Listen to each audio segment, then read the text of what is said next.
Welcome back, and we will be now looking at chapters 3 and 4 of Jonah. And chapter 3 begins attaching itself very clearly with what's gone before. The word of the Lord came to Jonah for a second time. For a second time. That word, shenit, sums up what Jonah is about. It might take 2 efforts from God to convince this prophet, but the message must get across. And once again, the first words of God, as in chapter 1, Kum, le, get up and go to Nineveh. There we are, a great city, and call to it the message that I'm telling you. I'm trying to get you to tell them. You might translate that, the message that I keep saying to you. I think, proclaim to it the message I tell you. Proclaim to it the message that I'm telling you, I keep telling you. 3 days in the whale, I'm thinking, God keeps telling me I've got to do this, and eventually I'll be convinced that the message that there is time for conversion. Verse 3, and Jonah got up, not as in chapter 1, to flee to Tarshish away from the Lord. He got up and he went to Nineveh, as the Lord had told him. Nineveh was a great city in the eyes of God. To cross it took 3 days. And then verse 4. Jonah began by going a day's journey into the city and proclaimed, and this is the message of Jonah. These are the words of the prophet Jonah, the words of prophecy, of declaration. The prophet isn't about telling the future, it's about speaking for God. What is the message he brings from God? Od 40 yom v'nineveh nechpachet. 40 days and Nineveh will be destroyed. That's the message. When he gets 40 days, 40 days we know is a typical biblical period, 40 days, 40 years, etc. And I wonder whether there's something here, some kind of reminiscence of Genesis 18 and 19, the coming destruction of Sodom and Gomorrah, and the conversation between God and Abraham about its possible destruction. Some of the vocabulary that we have here in Jonah at this point, this verb, hafak, is also found in Genesis 19. So there is a kind of suspense before we can move on. 40 days and Nineveh will be destroyed. Now this Hebrew word has also been interpreted as change. 40 days for Nineveh to change. And commentators have made a great deal of this, that it's not necessarily about Nineveh being overthrown, but about Nineveh being converted.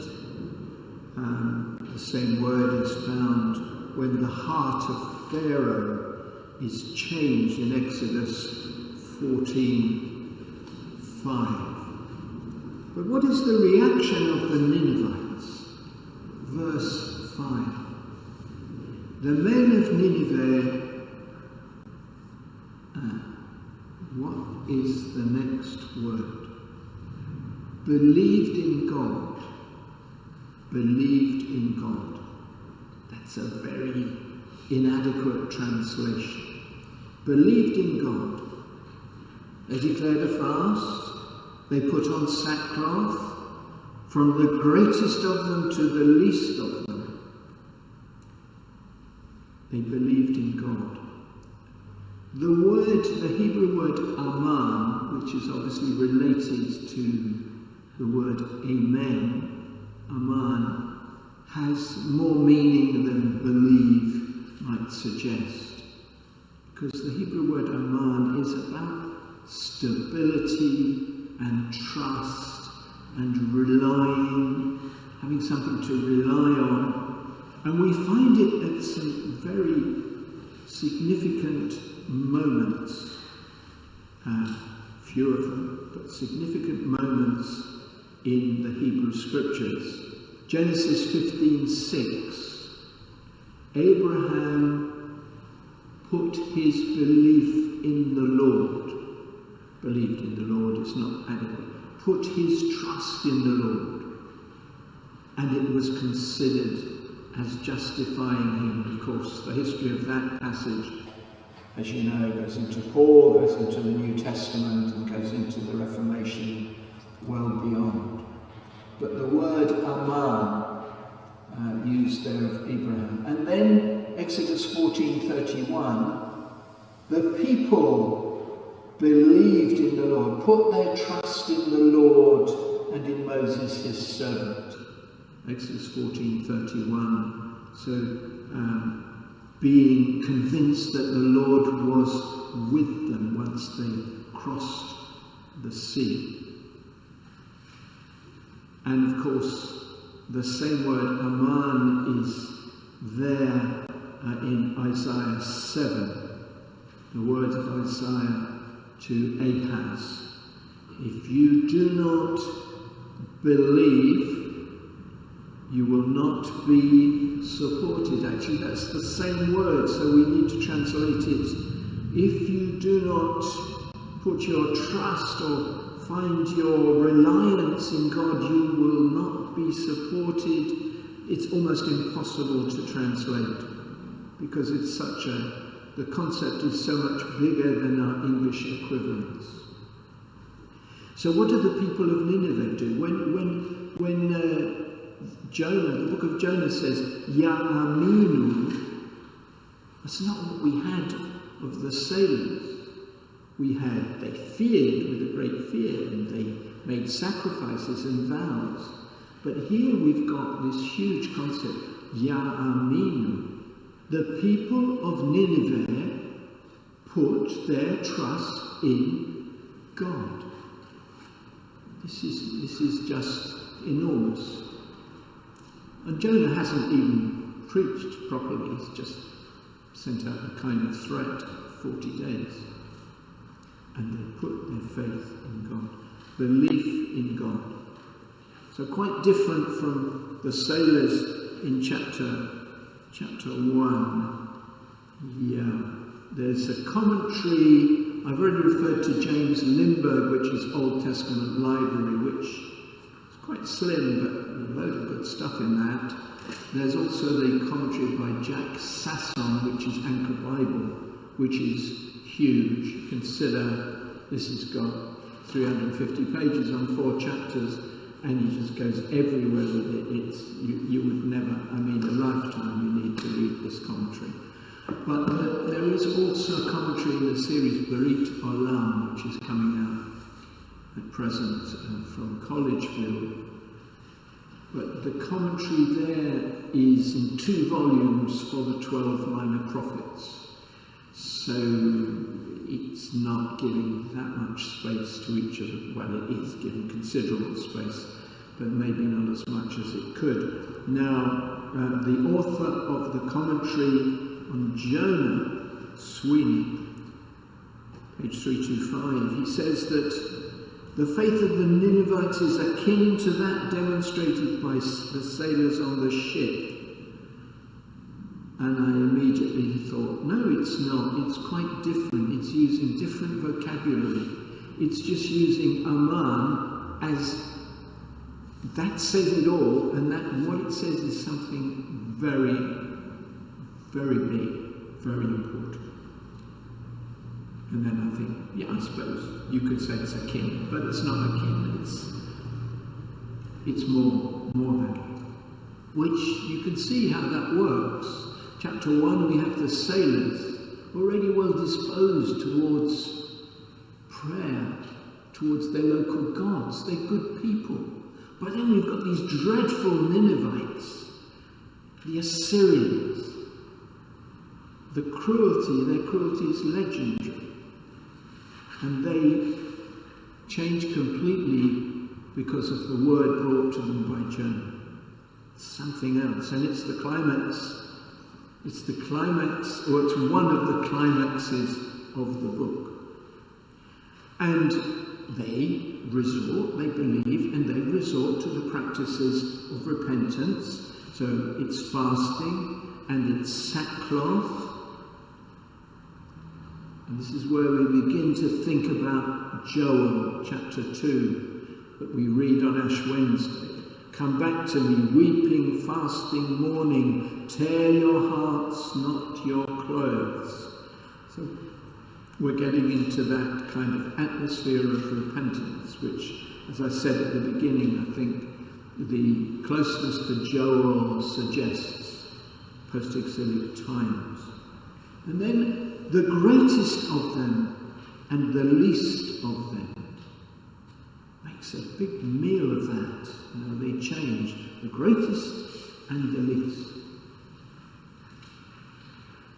And then verse 6, word came to the king of Nineveh. Right, so people were already listening to Jonah and getting started on their penitential activities. But word came to the king of Nineveh. King of Nineveh is not a term that we find in historical records. It's the king of Assyria. It's the king of Assyria in the Hebrew Bible as well, not king of Nineveh. So it shows you this. It's just, you don't have a king of Nineveh. Just like, you don't have certain things that you don't have, because the office doesn't exist. He's the king of Assyria. But we have the king of Nineveh. Nameless, hasn't got a name. He's a fictional character, based on Assyrian historical value of the Assyrian traditions, obviously. Just like Jonah is based on some kind of ancient connection with the son of Amittai, but this is a different character. So what does the king of Nineveh do? He gets up from his throne. Remember what Jonah was told to do twice already. Kum, get up. The king, Yakum, he gets up immediately from his throne. And he takes off his robe. And he puts on sackcloth. And he sits down in ashes. The king, again, it's almost as if he knows instinctively. The word of the Lord is so powerful that the king understands and he gets to it. Meanwhile, Jonah hasn't shown much sign of enjoying his prophetic task. He's just fighting to say it. And we'll come back to him in a moment. So, not only does the king very quickly get into these penitential actions, the king virtually becomes the prophet of chapter 3. Because it is he who's going to speak to his people. He had it proclaimed throughout Nineveh by the decree of the king and his nobles as follows. So it's a decree that goes out. And what does this decree say? No person or animal or herds or flock must eat anything. They shall not feed, they shall not drink water. So the penance is done not only by people, but also by the animals by the cattle and by the sheep and goats. Everything. Stop eating. We have a similar situation in the book of Judith. If you look at Judith 4, verse 10, where Judith is encouraging the people to fast because of the threat. Again, imaginary figure of Holofernes, again an Assyrian. They, their wives, their children, their cattle, and all the resident foreigners, hired or slave, put on sackcloth. So you get these neat kind of depictions of animals with wearing sackcloth. And they put on sackcloth. Oh, this is continuation, sorry, of the speech of the king. All must put on sackcloth, call on God with all their might, and let everyone renounce their evil ways and the violence that is in their hands. So this is all the speech of the king of Nineveh. These are the things that you shall do. And perhaps the climax of all of this is, and let each one turn from, the Hebrew shuv, turn from his evil ways. You must turn from your evil ways and from the violence in your hands. You can't help thinking or seeing that word Hamas, which is violence, without thinking of the dreadful record of Assyria, Syria's behaviour in history, as indeed of empires and powers right up to the present. So this is the king's commands, and he ends his speech in verse 9 with, who knows, the Lord, that the God might turn and have pity. Turn from his anger and we will not perish. So you have shuv of the people returning, and now you have shuv of God turning away from evil. God will change his mind and relent and renounce his wrath, and we shall not perish. Now this is one of those two texts where there's a virtual equivalence with the book of Jonah. Who knows if God will not turn and instead give us a blessing. So Joel 2:14. The two references to Joel or words very similar to Joel, which I referred to at the beginning. And then we have, so I think the point here, which parallels what happens in chapter 1, is that the ones who stand for God are the ones who are actually receiving the preaching, or meant to be, you would think, receiving the preaching of Jonah. Well, in the first chapter, it's the sailors and the captain who voice what God wants. And here it is the king of Nineveh. It's not Jonah. Once again, it's this ironic sort of presentation of a prophet who really hasn't got anything to say, but he will have something to say in chapter 4, but that won't really redeem him very much. But I'm jumping the gun. Verse 10, God saw their deeds, that they turned, that they renounced their evil ways, and the word evil, ra'ah, it just comes throughout this prophetic book in so many different senses. The evil of the people, the evil that God inflicts on them, and we'll have very soon in chapter 4 an evil that comes upon Jonah. So God relented of the evil which he had threatened to do to them, and he did not do it. And that immediately rings rings bells with Exodus. No, they appealed to God. Moses appealed to God, and he turned from his anger and did not inflict the evil he had threatened. Exodus 32, 2. Okay. So, you might say, well, that's it. That's the story. Wonderful. God has achieved his purpose, the conversion of the Ninevites, and everybody goes off happy. Wonderful. But of course, Jonah has 4 chapters, not 3.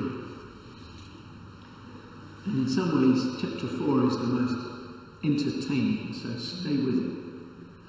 So Jonah should have ended with chapter 3. God did not inflict the evil which he threatened, Exodus 32:14. But what about Jonah sulking? There's unfinished business. And what is the real message of the book? It's a wonderful message of conversion, the possibility of a new start, the faith of the sailors, the faith of pagan nations when they're invited by God. That's all good stuff. But chapter 4 begins with the statements Vayera El Jonah Ra'ah Gedolah. Now Ra'ah is that word I just referred to, evil. And the first verse of chapter 4 has that Hebrew word twice. Vayera El Jonah. It was evil to Jonah. Ra'ah Gedolah. A great evil. Now that's a literal translation of verse 1. In other words, to put it mildly, Jonah was not pleased. Jonah was angry. Jonah was livid. This was very displeasing to Jonah. He fell into a rage. Okay, there's different ways that people have tried to translate this, and varying degrees of success. So, this appeared a great evil to Jonah. Now I could fast forward to today and say, what are the things that appear a great evil to people of faith within their faith community? Okay? I don't want to be more explicit than that, but there are things we get really annoyed about. We can't have that. And this is Jonah. We can't have this. We can't let these Assyrians think that they're like us, or be forgiven by God. This is not possible. And the consequence of that is Vayechar lo. He was angry. He was angry. So the evil has come upon him. There is evil in his mind, in his heart. We can't have this. And he, therefore, is angry. And this chapter is going to be dominated by the anger of Jonah and his desire for death. I can't carry on with this kind of religious community. I'd rather not be here. Are there people actually saying those kind of things?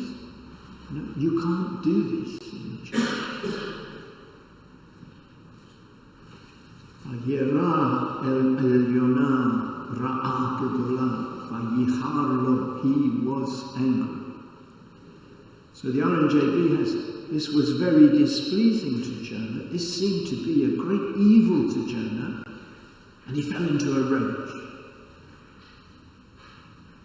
So this word evil, it's the evil that the Ninevites have practiced but now have abandoned. It's the evil that God was going to inflict, but is now not inflicting.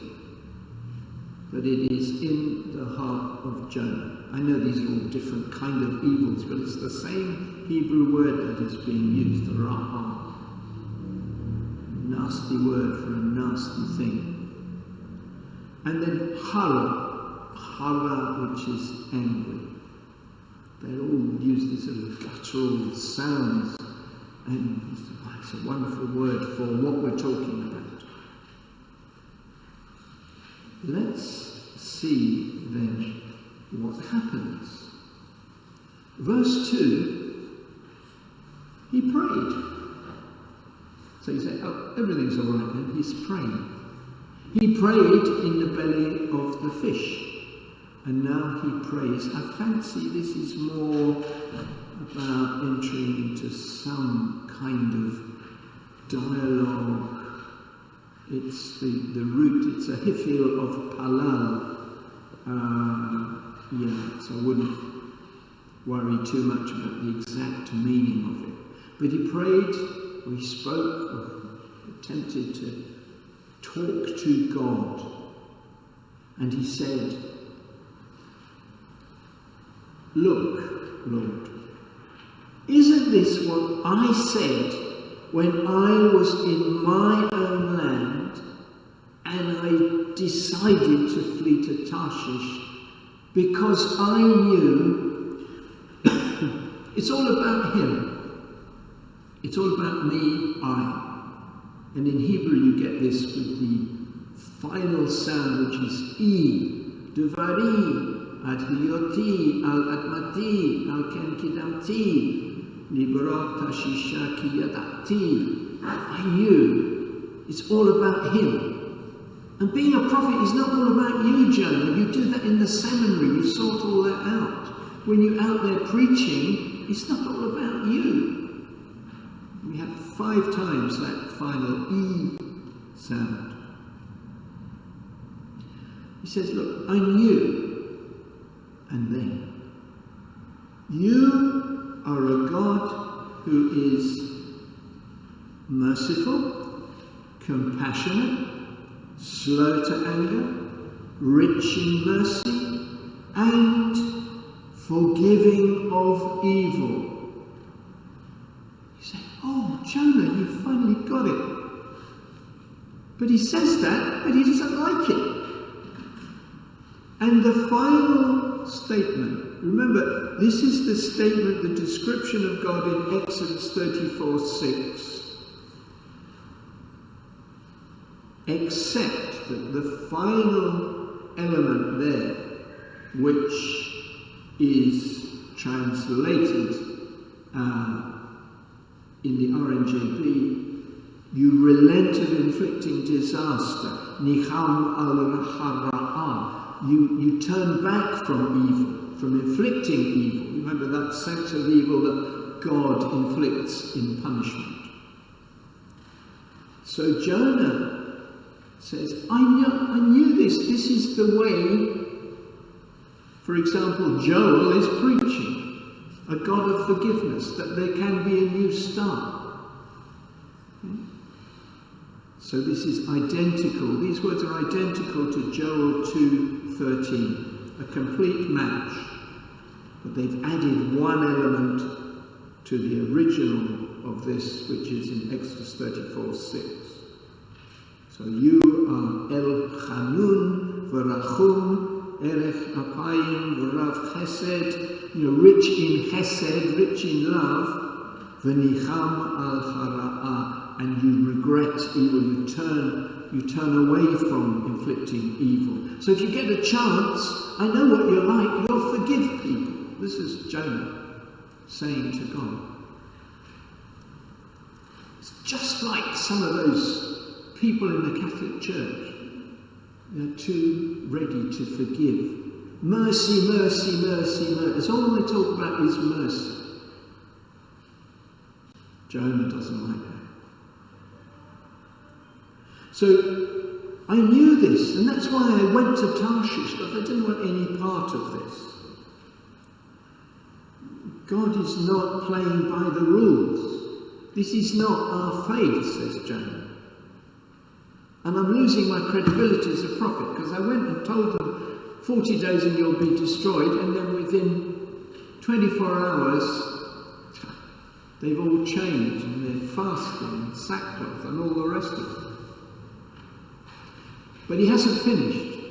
Verse 3, he says, "So Lord, take my life away. It's better that I die than I live." It's better that I die than I live. Please take my life, for it's better for me to die than to go on living. This situation is echoing the situation of Elijah when he flees from Jezebel and goes to Hebron. "I've had enough, Lord." 1 Kings 19:4. "I've had enough. Take my life. I'm no better than my fathers." That's what he says. Of course, he flees. It's not the end for him, just as possibly it's not the end for Jonah either. And then God speaks to him. Verse 4. The Lord said, "Is it right for you to be angry?" Or, it's hachetev, it's tov, good. Is it good for you to be angry? See, good doesn't work, right doesn't work. Is your anger okay? Is it okay for you? Yeah, that doesn't work either. It's very difficult to translate this properly. Are you right to be angry, says the RNJP. Are you right? Should you be angry? Is your anger okay? So God is entering into a conversation. But Jonah's had enough. So in verse 5, he walks off the scene. He left the city. He sat down to the east of the city. So at least now he's going in the right direction. To the east of the city. And he made himself a shelter, a sukkah. And he settled under it in the shade to wait and see what would happen to the city. 3 times in this verse, the city. Right? He went out of the city. He settled to the east of the city. He sat down and waited to see what would happen to the city. Because it's not over until it's over, says Jonah.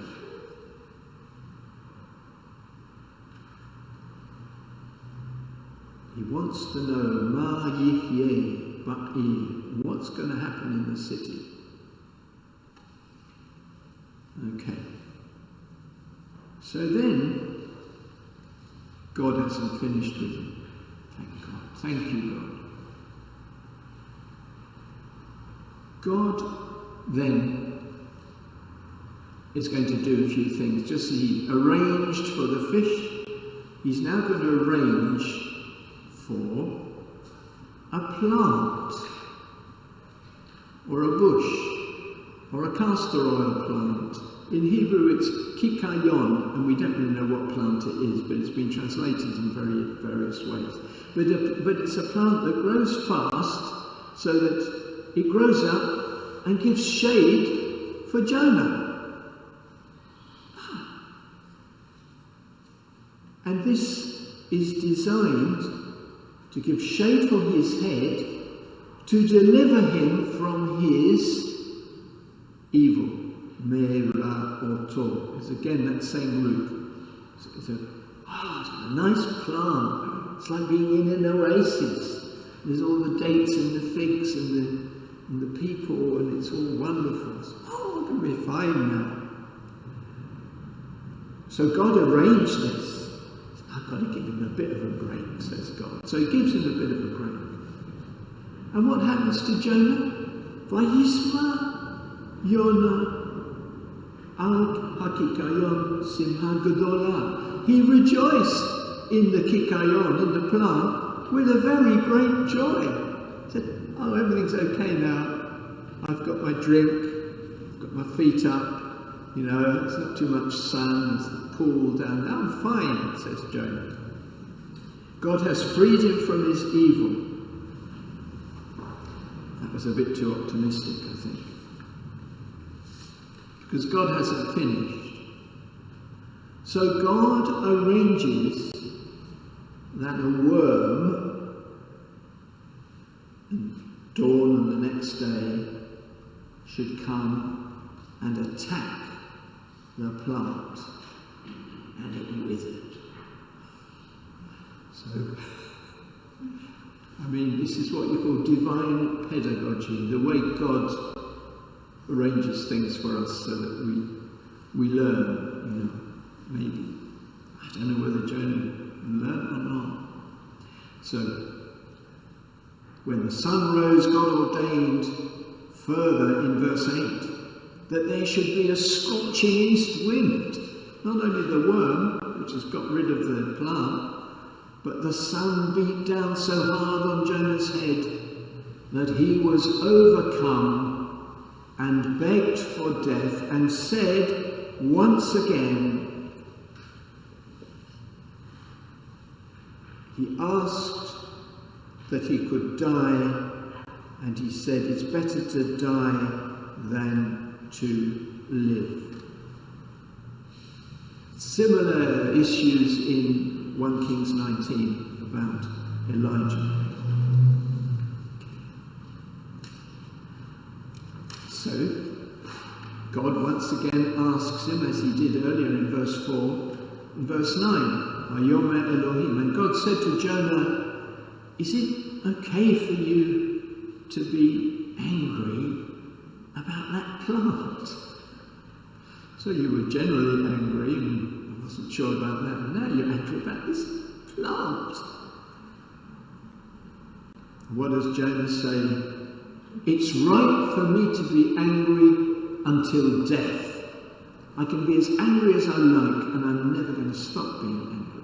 I've every right to be angry, mortally angry. You can hear this banging his fist on the tent, or whatever. I'm mortally angry.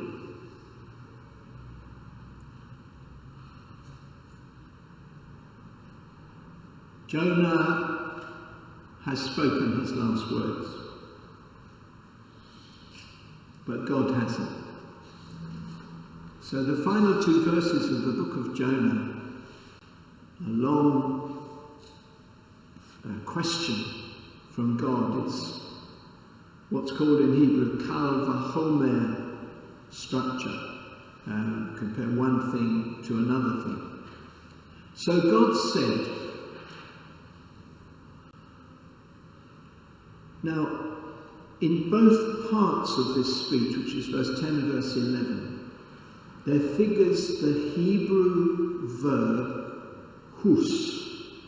Hus. First of all, what does it mean? Let's translate it pity. So God says, you had pity on that plant that you didn't grow, you didn't look after it. It came one day and it went the next. And then God says, and I have pity on Nineveh, the great city, where there are 120,000 people. And they don't know their left from their right, or their right from their left. And there's loads of animals as well. So God has pity on people. You had pity on your, I won't say pathetic plant, because God gave it to him, but your plant that didn't live very long, because it's in the desert and there's these worms as well. So, is that going to get across to Jonah? That's the end of the book. Should I not then have pity? You pitied, if it means pity, the word hus, to be troubled about, to care about. There's even some connection, it seems, with Arabic for tears, to shed tears. You were shedding tears about your plant, and you feel you need to put in an adjective, your stupid plant. No, I made it, can't say that. About your plant. So surely I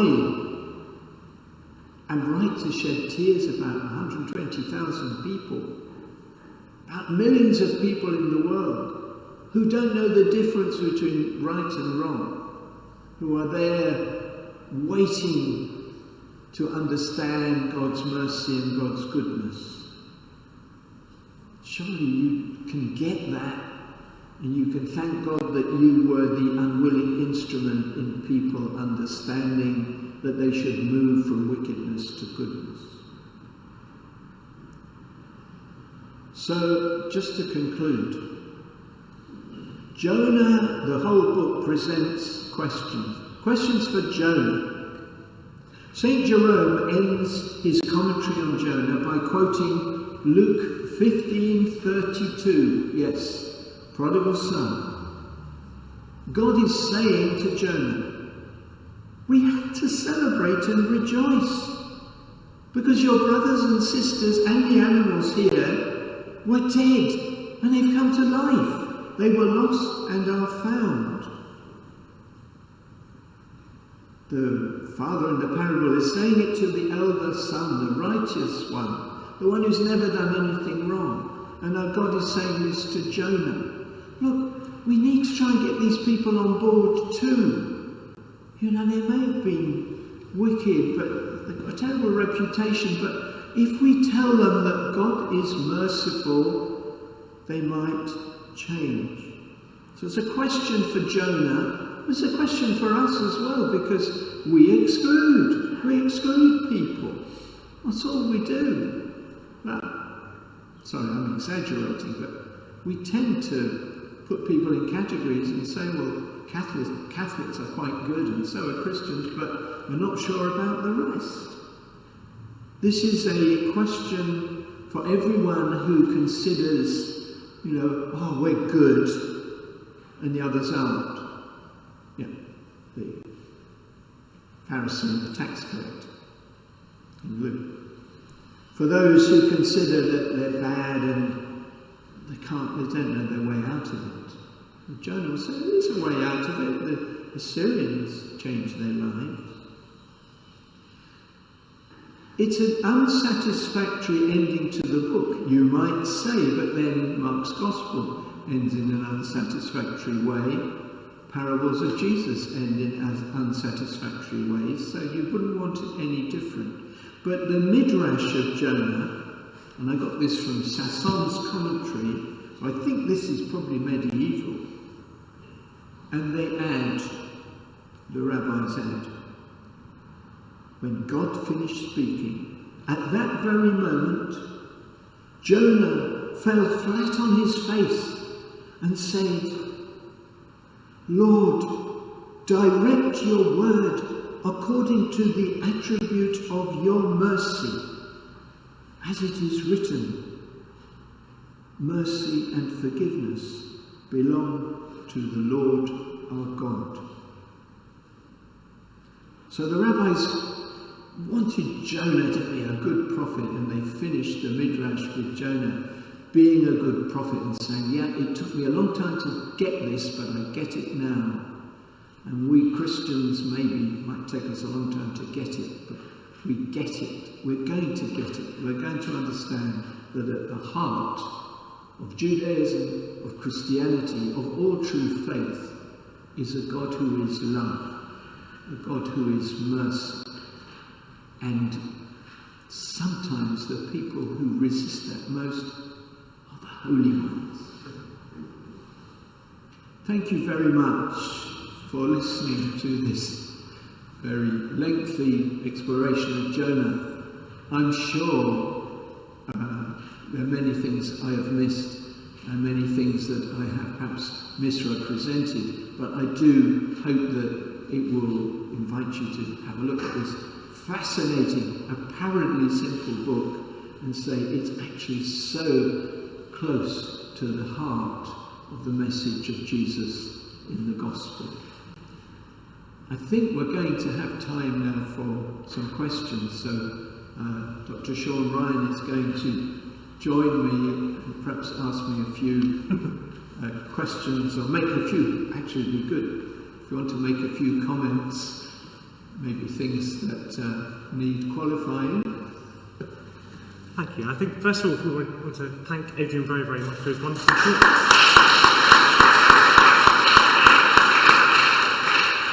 Thank you very much indeed. We'll just have time for a few questions. I'll ask some of the people in our audience if they've got questions as well. But I just wanted to thank you, Adrian, for really bringing out this sense of, at the heart of the book of Jonah isn't so much Jonah and the fish, although that's what we all remember, but this idea of the nature of God and the nature of forgiveness and our response to that. So I just wondered, first of all, if any people in our audience had a question, if you wanted to just put your hand up and say. Any questions or queries? Maureen, yes. It's Maureen. Oh, sorry, yeah, Maureen. No, you can hear me. I like the idea of the didactic fiction. It appeals to me. But this is a concept that you don't often get from the pulpit. Now, I'm not saying that many priests preach on the book of Jonah, but often they do preach on things like Genesis 1 and Genesis 2, and you might be forgiven for thinking people need the historical text. Yes, yes. Yes, it's back to that issue of genre, which, we might say, well, what on earth is that? What is this? What is this text? And what is it doing? And the awareness of this, of the importance of all this, I go back once again to Marie-Joseph Lagrange at the beginning of the 20th century, was writing about literary genres, and we need to get to understand what these texts are. And he refers to Jonah as one of these examples. It's like a parable. This is not in any way historical. We go back to Augustine, and he's saying, make sure you don't interpret Genesis literally. You try and make out that Genesis is a scientific presentation of creation. So, but there's always been, I can't say that, I don't know, but I fear that there is within the faith a reluctance to name this problem and to say, look, this is actually the issue. And it doesn't matter. You just have to get it right. Jesus didn't actually say this, or Jesus didn't actually do this. You have to explore what the text is and be honest about how texts relate to each other. What is this? Is this an imaginative story like I imagine the stories of St. Francis?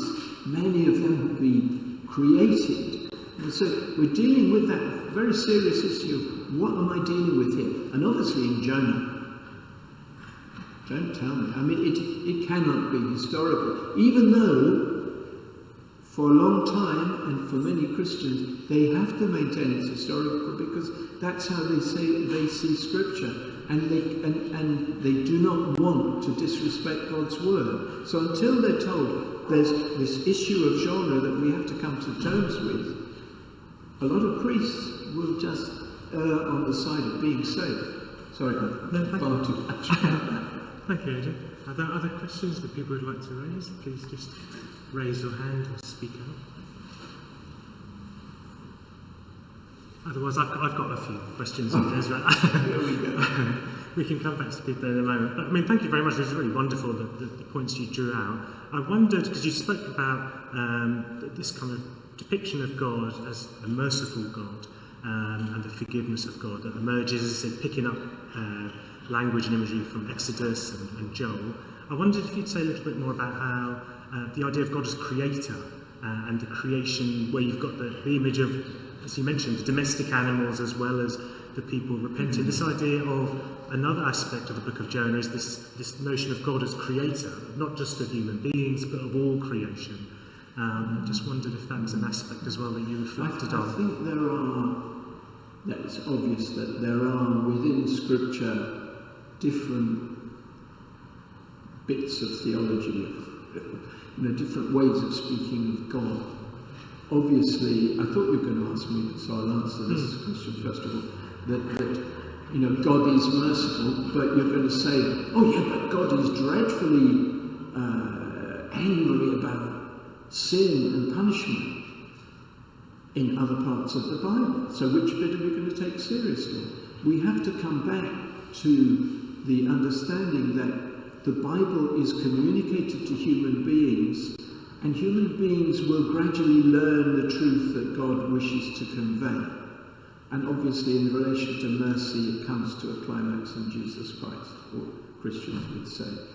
On the point of creation, I think the topic of creation obviously is present in Genesis, present in the Psalms, is present in Job, and it's suddenly present here. Almost there's a kind of surprise, as if to remind us, and I suspect that Pope Francis in Laudato Si is saying something about this, that the creation, it's not us and them, where the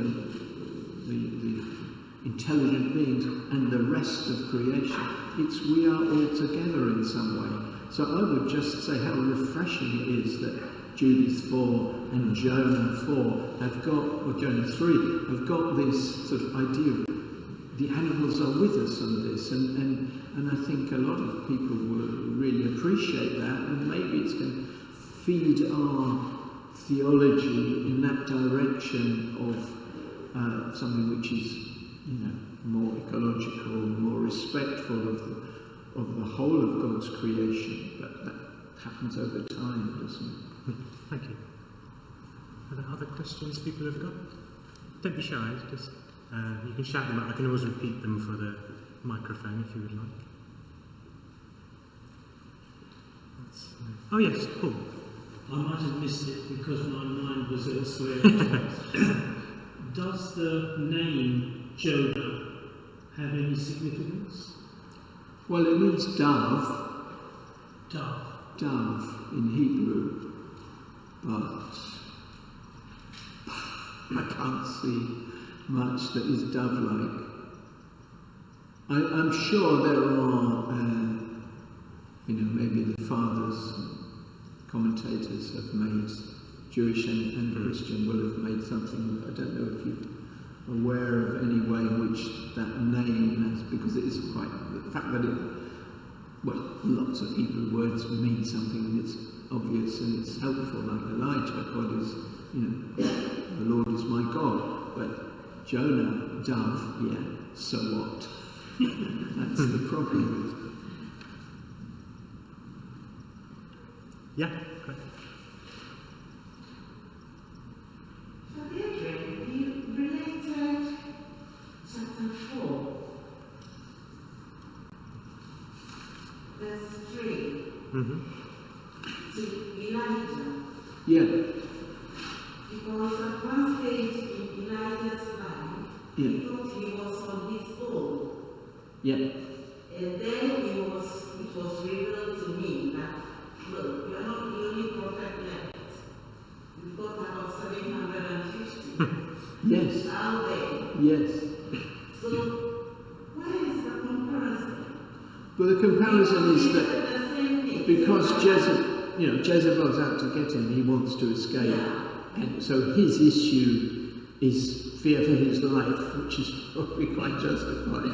Whereas Jonah's issue is slightly different. But the way it's described, maybe there's some sense of, we portray Jonah as a prophet. The greatest prophet in the narratives is probably Elijah. So that you pick up these things that doesn't necessarily go very far, I suppose. And he says, I'm better off dead. Well, that is maybe someone writing the Jonah story was encouraged to use that kind of strong language for Jonah because Elijah, I don't know, how can we get into their minds? Yeah. Short of this time, I'd like to develop the word pagan. Okay. Because one hears tragedy on the radio, families, the commentators usually finish it up saying, well, we're grateful for the families.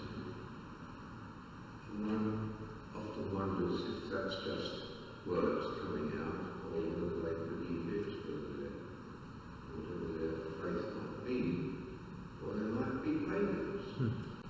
You know, the captain of the ship was a pagan, said it, or it indicates it was. And I would just like to kick around, or kick around and thought that put it bluntly, when it comes down to it, there are terms that I would use, but even pagans will pray. And who will they pray to? What's in their mind? And I'm bringing it back to the thoughts from today, which is very relevant to what is said today in society. Pray for you means a lot different to me, to what it might mean to other people.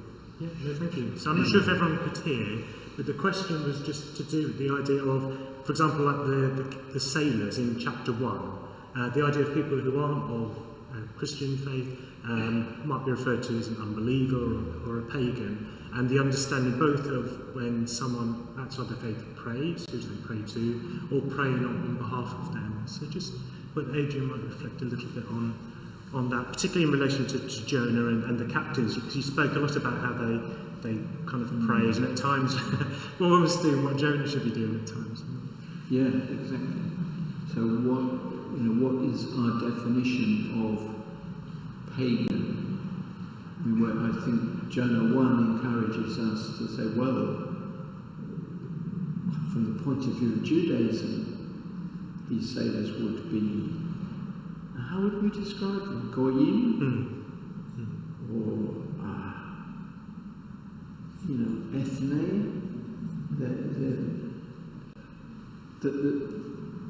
The concept of, the idea of pagan is pretty unhelpful. I suppose today it's become a badge of honour for people to say, I'm not by any religion, I'm a pagan. Or we use it as an insult, behaving like a pagan. You haven't got any values. I think what the book does is to open our minds. It's a bit like Lumen Gentium 16.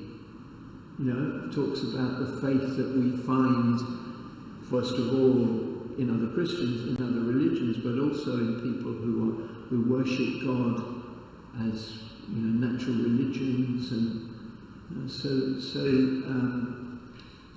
in the end, are there any pagans left? And the pagan is trying to work things out, perhaps. I mean, we're just presuming that people are seeking something, which I think most people are, and if they're not, there'll probably be reasons why they're not.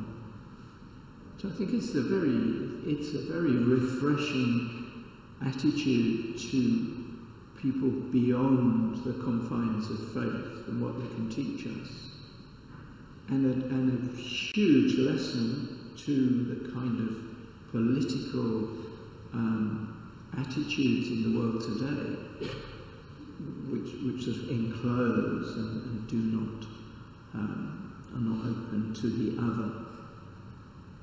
So that's why I think it's a pretty good book. Is there any other questions from the floor? Otherwise, maybe one last one I had. This might be a bit complicated, but you can just go with it. I was just thinking really aloud, often at the end of any talk, the sense of what people might do afterwards, if they're to read Jonah again, or other books within the Bible. And one of the things that you did, well, a number of things you did today, was to read the whole text. You read through the whole of Jonah from the beginning through to the end, not just a little extract to try and understand the text in that way. But also you were often picking up parallels with Joel, or Exodus, or the Psalms, or New Testament. So I just wondered whether, if you were to encourage people to go away and read Jonah or other books within, particularly the Old Testament, the Hebrew Bible, how might you encourage them to do that as a kind of a first step or as a next step to follow on from today's talk? How might you encourage people to kind of think, oh, that was wonderful, I've really enjoyed reading through Jonah, learning more about that. What might I do next, really? I'm not sure if that's too easy a question, or not too hard a question.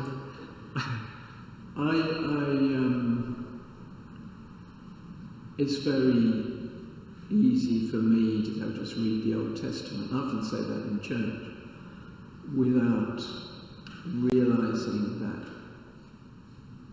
it's not easy, that I've had the privilege of being involved with the Old Testament for about 50 years or more, and being involved with Hebrew and all the rest of it. And I often think that if we followed the lectionary, the daily lectionary, more closely, we would perhaps find ourselves drawn into different... that's the purpose of it. So quite apart from the Mass, or even obviously within the Mass, to read the books that are being read in the daily lectionary. I don't think there are sufficient commentaries from that perspective, which is one of the things I'm working on at the moment. So I've got commentaries on the Lent readings on our website, which is only a start, but to try and say, well, look, let's take those readings seriously and then read around them, so that if I've got a text, then it might draw me further into that particular book. It's a big task. But then you've got Bibles that have, JP has got short introductions, you've got so much online.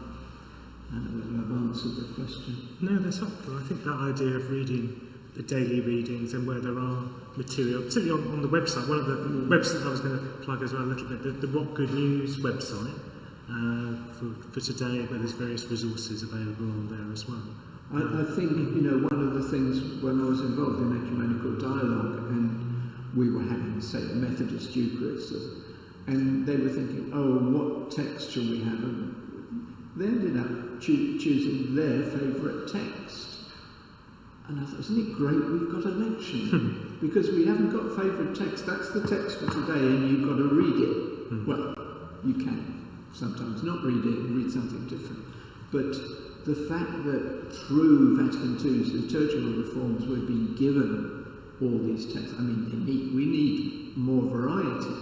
And I think for priests, what we need is an office of readings which is reviewed, and we've got more variety, and we've got user-friendly presentations. Now, why don't you have an office of readings which gives you introduction and notes and commentary? Because those of you who use the office of readings, I don't know what I've read. When I get to the end, shall I go back to the beginning? That won't work either. So to make both the readings at church and Mass and the sacraments and the readings in the office, to comment on them more, to give people the tools to appreciate them. In Universalis, yes, they do have a commentary after the readings of Mass. Right. Henry Wadsworth has done. Yes, there are various things available. So Universalis has commentary on the readings of Mass. I've never known that. No, I didn't know it. No. Mine was a bit more technique. How did you find it? She found it for me, but it is so she's got it. Right. On my Yeah. iPad now will do that. I guess. Yeah. Oh, that's good.